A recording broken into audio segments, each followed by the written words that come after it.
Buenas tardes. Bueno, gracias por la presentación, gracias por la invitación acá y a todos por estar acá escuchándonos. Yo vivía en el suelo, era algo como muy general y yo me gustó plantearme la pregunta de por qué es importante la vida en el suelo para nuestros sistemas productivos, o planteársela a ustedes, o a ver si después de lo que yo les diga, a ustedes les parece que la vida del suelo es importante.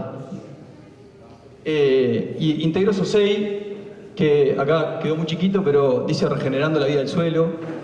Y quiero rescatar que a mí me gusta el concepto de regeneración como, básicamente como el contrario de degradación. Es decir, llevar esto que hablaba Fernanda de que los campos o los suelos y los pastizales se están degradando, bueno, revertir esa tendencia en lugar de hacia la negativa, hacia la positiva. Y ahí apoyarnos en los procesos naturales, entendiéndolos mejor y tratando de potenciarlos. Este es el recorrido que me planteé, no quedó muy grande la letra, porque estamos medio lejos, pero una breve introducción de qué es lo que estamos haciendo en SOSEI, después plantear qué es la vida en el suelo, básicamente pensar, bueno, de qué organismo está compuesta la vida del suelo, qué funciones cumplen, la importancia de la relación hongo-bacteria y sobre todo en la sucesión ecológica, algo que habló Marcelo, cómo se medía hasta ahora y qué herramientas nuevas hay a disposición, y algunas medidas para favorecer la biología. Después vamos a cerrar. Lo primero es que SOSEI nace como un laboratorio de biotecnología al servicio de la agricultura y de la ganadería, un laboratorio para analizar la biología del suelo. Pero inmediatamente surge que, bueno, los productores perfectos, o la gente interesada manda a analizar la muestra del suelo y empieza a pensar, bueno, pero ¿y entonces? Estoy en este punto, ¿y ahora qué hago? ¿No? ¿Cómo sigo? Entonces ahí es donde surge, bueno, además de sacar muestras, surgió esta posibilidad de hacer un curso de monitoreo de la salud del suelo, y ahí es donde yo me integro a SOSEI como empresa que ya trasciende lo que es un laboratorio, y después seguimos avanzando hacia lo que es el programa de salud del suelo y otros programas de uso eficiente de fertilizantes que estaremos largando próximamente. Traigo eso porque me parece que es ahí donde entra la participación mía y de SOSEI en esta discusión, ¿no? En el aporte de conocimiento y de planes para, a través de la vida del suelo, revertir esta degradación. Entonces, bueno, yendo a lo que es la vida en el suelo en particular, acá les pongo lo que le llama la red trófica del suelo. Nosotros tenemos básicamente, lo más importante son las raíces, o sea, son las plantas que a través de sus raíces van a estar intercambiando información, alimento y otras cosas con el resto de lo que está debajo del suelo. Y ahí van a generar, bueno, materia orgánica, que algunos organismos se encargan de degradar la materia orgánica y viven de eso, otros viven de otros compuestos que liberan las raíces.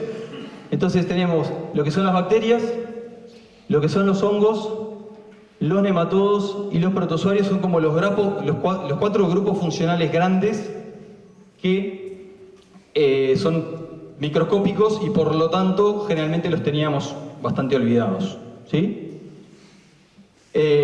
Los hongos y las bacterias son los más fáciles de recordar, los más difíciles, nematodos y protozoarios.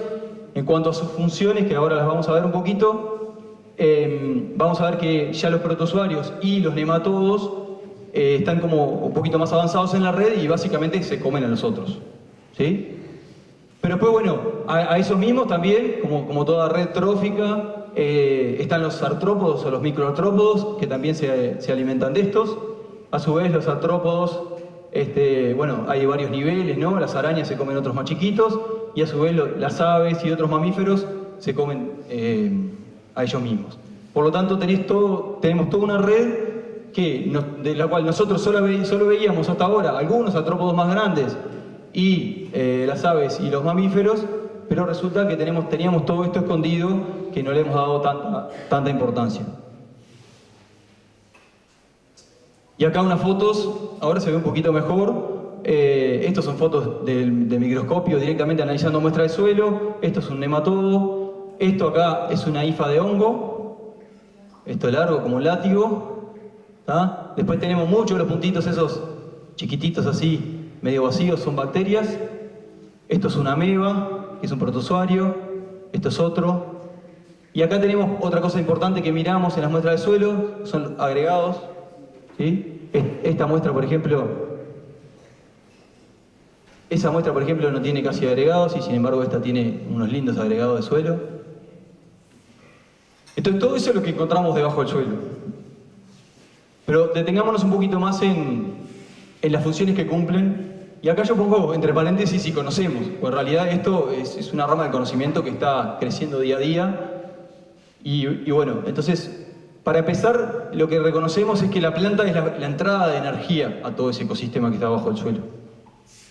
¿Sí? Entonces, por eso estas flechas, la energía entra a través de la planta y la planta, a través de sus raíces, empieza toda esa comunicación con los microorganismos que le van a estar devolviendo nutrientes y otras cosas que la planta necesita. Nutrientes, nitrógeno, fósforo, defensas, un montón de compuestos interesantes. Y fíjense que además del microbioma, como se le llama hoy, que hay en cuanto a la población de microorganismos debajo del suelo, también existe un microbioma que se asocia con la parte aérea de la planta, que tampoco le habíamos dado mucha importancia. Pero resulta que en la hoja, en los tallos, hay también muchos microorganismos, algunos hasta fijan nitrógeno y se alojan en las hojas de la... Algunos están adentro de la planta y otros están por fuera de las hojas, por ejemplo, y son capaces hasta de fijar nitrógeno. En esta foto yo les quería mostrar, cuando decimos que la planta lo que hace es meter energía para el ecosistema, no es solo a través de las raíces que se van a descomponer. Esto que aparece acá, estas gotas acá, que se llaman exudados. La producen los pelos radiculares de las raíces, ¿sí? Los pelos que son áreas mucho más chiquitas que las raíces que están asociadas. Y entonces produce estos exudados, ¿por qué? Porque estos son distintos tipos de azúcares que van a alimentar distintos tipos de microorganismos. La planta, de alguna forma, entiende qué tipo de microorganismo le conviene alimentar para que le devuelvan los nutrientes que ella necesita. Y hay toda una rama que se está descubriendo mucha información. Pero no solo eso, sino que hace muy poquito se descubrió que además de la liberación de exudados, esa que hace, la planta después genera mucha vida, muchas bacterias en la vuelta, muy cerquita de su raíz, y llega un momento que a través de su raíz realiza el proceso que se llama rizofagia, que básicamente se las come. O sea, por algo se llama rizofagia porque es como que se las traga. Entonces, la planta lo que estuvo haciendo durante un montón de tiempo es generar nutrientes para generar todo un bioma en la vuelta, en el entorno de esa raíz, de mucha actividad microbiana, y entonces llega un momento que muchas de esas bacterias las inyecta para dentro de la planta. Con determinados compuestos que tiene, les quita la membrana celular y se queda con todas las proteínas que están dentro de las bacterias. Y esas bacterias, la información genética de esas bacterias después la expulsa. Es un proceso que es fantástico que las plantas hagan eso. Fíjense que básicamente las plantas están haciendo la misma ganadería que hacemos nosotros. Cultivan y después se lo comen. Entonces, entre las funciones que hacen las bacterias, tenemos solubilización de nutrientes, fijación de nitrógeno y mucho protección de patógenos. ¿Ah? Solubilización de fósforo también. Los hongos tienen una función importantísima, sobre todo por su capacidad de colonizar suelo. Si ustedes vieron en la foto que les mostré hoy de la hifa del hongo, estos ya son como redes, ¿no? Pero en realidad la hifa del hongo que yo les mostré tiene un diámetro muy muy finito, más finito incluso que los pelos radiculares. Por lo tanto tiene la capacidad de colonizar suelo en lugares donde la raíz nunca llegaría. Entonces, ¿qué pasa? Eso le da acceso a nutrientes a la planta. Asociarse con el hongo es un beneficio para la planta porque puede acceder a nutrientes en lugares donde, o agua, en lugares donde nunca podría acceder. Pero además esos hongos tienen la capacidad de obtener el fósforo y otros nutrientes gracias a los ácidos que liberan de roca directamente, y entonces están solubilizando nutrientes también. Y los hongos y que en un suelo haya buena proporción de hongos es una de las características que hace que los suelos se vuelvan más esponjosos, ¿no? Con más capacidad de retención de agua y aire, ¿no? Acá se ven las cifras de los hongos. Tienen la particularidad, los hongos, y es una cosa muy linda de ver a campo, arrancar una planta y ver esto que hace una unión entre la raíz y el suelo. Acá está el suelo, acá está la raíz de la planta, y esto se genera como una unión gracias al hongo y a los exudados que libera. Y este entorno es la rizovaina, se llama la rizovaina. Es el entorno más activo en cuanto a la biología, cercano al suelo, y el hecho de que nosotros arranquemos una planta y logremos identificar que hay una rizovaina, quiere decir que nuestro suelo tiene bastante actividad. Es una forma muy visual de poder interpretar la actividad de nuestro suelo. Bueno, después llegan los protozoarios, que como les decía ya entran en otro escalón de la red trófica, y básicamente sus funciones son de ir controlando las poblaciones de bacterias y de hongos, pero sobre todo de bacterias. ¿Ah? Algunas fotos para que los vayan identificando. Llegan los nematodos, el cuarto grupo, ¿verdad? Repasando, teníamos bacterias y hongos, los protozoarios y los nematodos. Los protozoarios y nematodos son básicamente depredadores de los propios hongos y las bacterias. Acá hay un nematodo que se está comiendo un hongo, y este no está comiendo nada de una muestra. Y básicamente controlan hongos y bacterias. También favorecen mucho el ciclaje de nutrientes, porque ellos en realidad después, como todo organismo que tiene un aparato digestivo, lo que comen una parte la eliminan y eso queda con muchos nutrientes biodisponibles, y la planta le saca el jugo a eso. Y después ya llegamos a organismos que ya son un poco más grandes y la mayoría estamos más acostumbrados a verlos, como son las lombrices, los microartrópodos y este que es el que ahora está haciendo todos los goles, que todo el mundo lo quiere encontrar y demás. Pero nosotros acá con nuestro clima y en nuestras condiciones podemos quedarnos contentos con tener buenas poblaciones de lombrices. En otros climas el escarabajo es un poco más importante. Entonces, ¿por qué les traje todo esto de las funciones, no? Resulta que para FAO, esto es una definición de FAO, un suelo es fértil cuando tiene consistencia y profundidad, que permite buen desarrollo radicular, cuando permite buena absorción y retención de agua, que después va a quedar disponible para las plantas, cuando está suficientemente aireado, además cuando tiene nutrientes para las plantas y ausencia de sustancias tóxicas. ¿Verdad? Resulta que esas características de fertilidad básicamente se las da los microorganismos que están o que estuvieron ahí en ese suelo, cumpliendo todas las funciones que estábamos hablando previamente.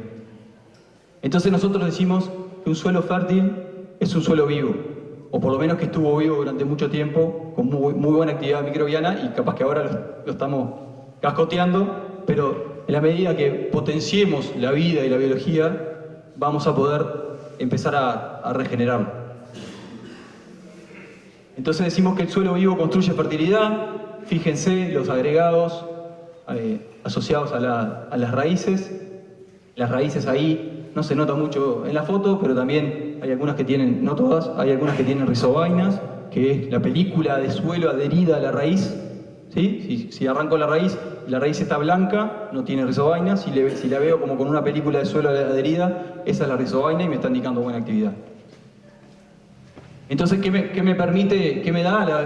Me da estructura de aireación, me da ciclaje de nutrientes, humedad, retención de humedad, resistencia a enfermedades y plagas. Es impresionante un bioma bien balanceado, cómo nos da resistencia a enfermedades y plagas. Ni que hablar que productividad, resiliencia frente a eventos extremos, y además estamos fijando carbono.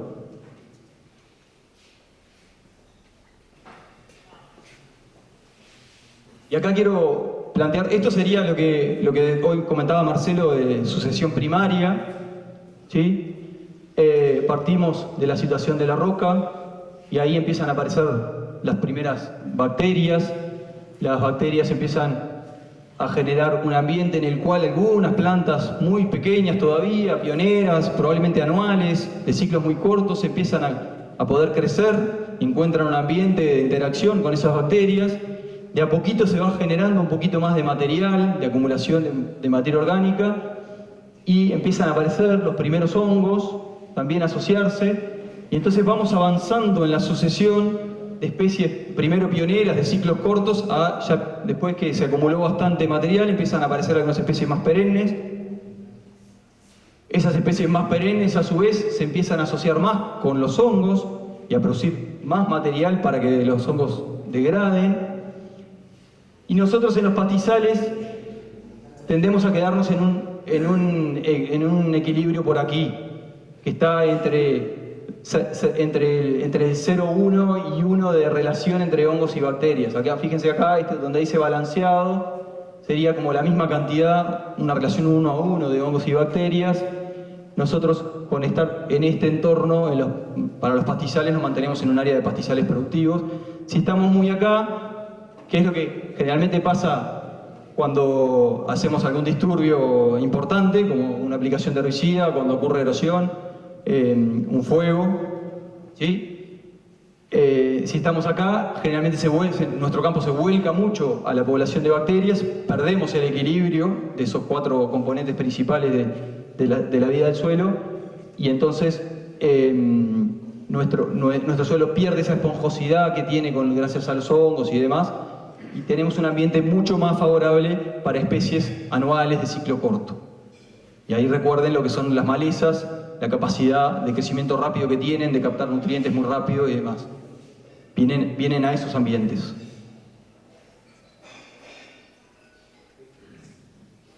Bien, y una de las particularidades es que cuando las bacterias empiezan a generar esa descomposición de materia orgánica, el suelo que empiezan a generar es más bien como de lo que se llama microagregados, es decir, empieza a generarse sustancias que pegotean el suelo y empieza a tener cierta forma, pero todavía muy chiquita, sin demasiada capacidad de que entre mucho aire ni mucha agua. Y recién es cuando la población de hongos es importante, cuando los macroagregados se empiezan a formar. ¿Ah? Los macroagregados son fundamentales para que realmente haya buena penetración del agua y buena circulación de aire. Entonces, como les decía, las perturbaciones me traen hacia acá, de vuelta en la sucesión. En cuanto a cómo se mide, básicamente hasta ahora medíamos materia orgánica y en parte la materia orgánica nos estaba diciendo, bueno, qué tan vivo o qué tan fértil está el campo gracias a cómo evolucionó hasta ese momento, pero es algo bastante estático y bastante difícil de mover, o se mueve en lapsos más largos. El potencial de mineralización del nitrógeno es otro de los instrumentos que tenemos de medición que nos permite saber cómo está de activo un suelo.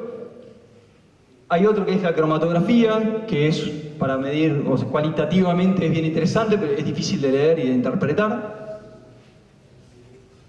Y después surgen, y están como hoy por hoy más sobre la mesa y más desarrollados, lo que son la microscopía directa. ¿Se me va esto? No, ahí. La microscopía directa, el análisis de enzimas, la respiración, el análisis de carbono activo, el análisis de distintos tipos de proteína. Hay un aparato que se llama microbiometer, que calcula las cantidades y las relaciones de hongo y bacteria. Y después las técnicas moleculares hoy por hoy, que permiten la secuenciación y saber directamente hasta qué especies de cada microorganismo se encuentra. Entonces, bueno, toda esta exploración de distintos análisis es en lo que se está enfocando SOSEI.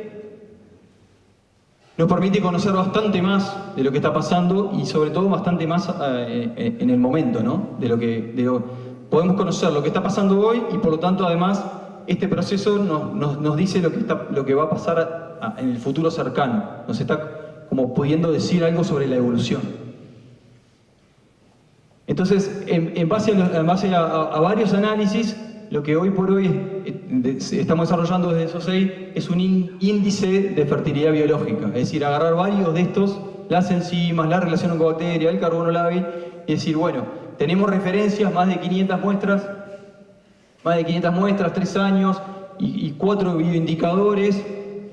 Se utilizan indicadores y metodologías de la Universidad de Cornell en Estados Unidos y de Embrapa. Y eso nos está permitiendo desarrollar este índice que lo transformamos en algo sencillo, digamos, algo del 1 al 100, pero mirando varios componentes de la vida del suelo. ¿Sí? Esto es un poco un ejemplo de cómo son los informes con barritas y eso para que se pueda interpretar más fácilmente, los informes de cada análisis de suelo. Acá lo que les quiero mostrar es que el índice de fertilidad biológica que ya lo estamos usando en algunas evaluaciones de bioinsumos, esto es un caso de una soja, pero en algunas evaluaciones ya está dando resultados interesantes. Si uno se pone a analizar los compuestos por separados es más difícil de detectar, pero cuando uno agrega los distintos componentes que se muestrean y los transforma en índice de fertilidad biológica, acá se nota una clara diferencia a favor de hacer un tratamiento con este bioinsumo, por ejemplo. Y esto lo que nos está indicando es que este bioinsumo tal vez que tuvo respuesta en la soja, en el rendimiento, o tal vez que no, pero al nosotros medir lo que está pasando en el suelo, nos está indicando que a futuro ese suelo va a empezar a responder mejor. Y esa es una de las cosas lindas que tiene esto. Bueno, estamos trabajando con la EMAC también, que hay ensayos donde las coberturas se está dando un poco lo esperable, de que la fertilidad biológica está mejor en las situaciones de que hay cultivo de cobertura o que hay rotación con pasturas. Esto es un establecimiento en Rocha, lamento que no se ven un poco los nombres, pero estos índices de fertilidad biológica están ordenados por cuál está mejor. Acá dice Carqueja, aunque no lo crean. Acá dice Bromus, es un lugar donde hay Bromus auleticus. Acá dice Senecio y Gramilla. Acá me olvidé. Y acá dice Chitca. Entonces, se empieza a ver que los suelos de Chitca están bastante indicados en la bibliografía, que son suelos se le llaman como suelos dormidos, donde la actividad biológica está baja. De alguna forma se asocia con potreros grandes o con periodos de subpastoreo. Entonces, el suelo quedó con esa actividad baja. El cerecio y la gramilla se asocia con lugares, si bien tienen mucha flexibilidad, pero se asocia con lugares más tirando a esta parte de la sucesión, como les decía hoy, la parte más de bacterias. Y ya el bromus es una especie perenne, ¿no? Si bien estos son valores de un caso en particular, no es, pero se empiezan a dar las tendencias de lo que se reporta en la teoría. Y en algún momento explicaremos por qué la carqueja acá dio tan lindos valores. Pero me gustó dejarlo porque la miramos con malos ojos la carqueja muchas veces y bueno, capaz que no está todo tan mal. Estos son otros indicadores, otras tendencias que se vienen dando, de que por ejemplo el índice global de fertilidad biológica está asociado positivamente con el fósforo disponible o con el manganeso disponible. Y bueno, un poco lo que decíamos hoy, ¿no? Si los microorganismos están brindándonos la solubilización de nutrientes para las plantas, el hecho de que este índice esté dando mejor y que esas sustancias estén más biodisponibles es razonable. Pero empezamos a ver las primeras tendencias. Entonces en SOSEI lo que decimos es que tenemos que medir para poder gestionar mejor, tenemos que saber qué medir, y acá va nuestra propuesta de medir la vida del suelo. Nosotros para desarrollar un suelo vivo tenemos que tener fotosíntesis, como decíamos hoy, la entrada de energía. Tenemos que tener aire, todos los microorganismos respiran. Tenemos que tener agua, ni que hablar, la mayor parte de los procesos se dan con agua y la planta crece con agua. Descomposición y los minerales tienen que estar disponibles. ¿Sí? Para que, como decíamos hoy, la fotosíntesis precisa plantas vivas, diversidad. El aire nos lo brinda la estructura y la porosidad, muy asociado a buena presencia de raíces, buena presencia de hongos. También el agua lo mismo, la famosa estructura esponja. La descomposición nos la da la materia orgánica y los microorganismos que están en actividad también. Por eso yo les decía que nos indica también a futuro lo que va a pasar. Y bueno, en cuanto a nutrientes, que haya micro y macronutrientes. Entonces nosotros, cuando queremos favorecer o entorpecer, tenemos que centrarnos en estas 5 cosas, o por lo menos analizar desde alguna de estas 5 funciones, cuál es la que está más crítica en mi situación y por lo tanto empezar a actuar ahí. Entonces, ¿cuáles son las cosas que de repente hacemos y que son nuestros palos en la rueda?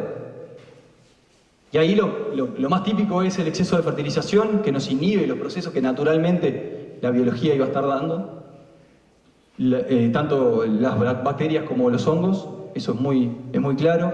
El exceso de uso de fungicidas, pesticidas, herbicidas, todos estos están reportados que tienen influencia negativa sobre los hongos y las bacterias. El laboreo y suelo descubierto, que estos dos están muy asociados. Y bueno, y eso ahora posterior también.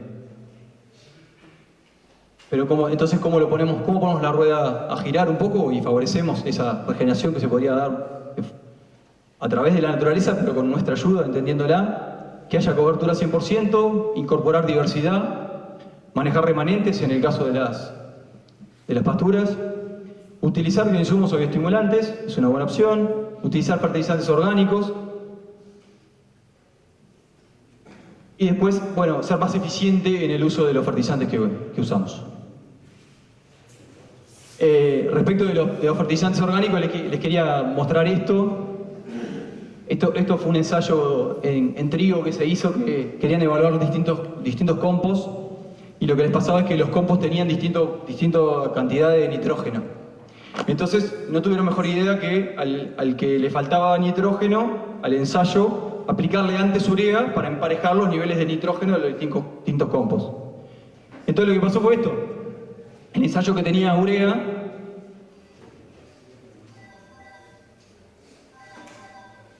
después le agregaron compost y desde acá para abajo no hizo ni una rizovaina. De acá para arriba, que es donde estaba el compost, está llenito de rizovainas. ¿Qué fue lo que pasó? Entonces ese fertilizante soluble, esa urea, inhibió la generación de rizovainas, esa comunicación de los microorganismos con el suelo, y entonces terminamos con estas raíces desnudas, ese ambiente no tan favorable para el ciclaje de nutrientes, y sin embargo, en la parte donde estaba el compost directo, se logró un ambiente más favorable. Pero para mostrarles como bien gráfico cómo estamos actuando cuando usamos fertilizantes solubles, estamos inhibiendo fuertemente este tipo de asociación. Bueno, entonces un suelo vivo va a tener buena estructura. Si tenemos un buen balance microbiológico, que es lo que estamos midiendo con el índice de fertilidad biológica, vamos a tener buena materia orgánica, porosidad, balance de nutrientes y ese suelo esponja que tanto buscamos. Y esta es la penúltima, si me permitís. Repasar, ¿no? ¿Qué fue lo que estuvimos viendo? O sea, la vida del suelo es bastante compleja y la estábamos pasando bastante por alto. Cumple funciones muy importantes que nos harían la vida más fácil como productores y sobre todo más barata. Hay nuevas herramientas para medir que están a disposición y que las estamos calibrando y mejorando día a día. Y bueno, les comuniqué algunas, pero da para mucho rollo y tampoco tenemos la sellada de que hay medidas para favorecer o por lo menos para no entorpecer el desarrollo de la vida del suelo. Así que un suelo fértil me daría buena producción con independencia de insumos. Mi nombre es Santiago Altí, los invito a conocer la evolución de la vida de sus suelos, porque como dijo Leonardo da Vinci, sabemos más del movimiento de los cuerpos celestes que del propio suelo bajo nuestros pies.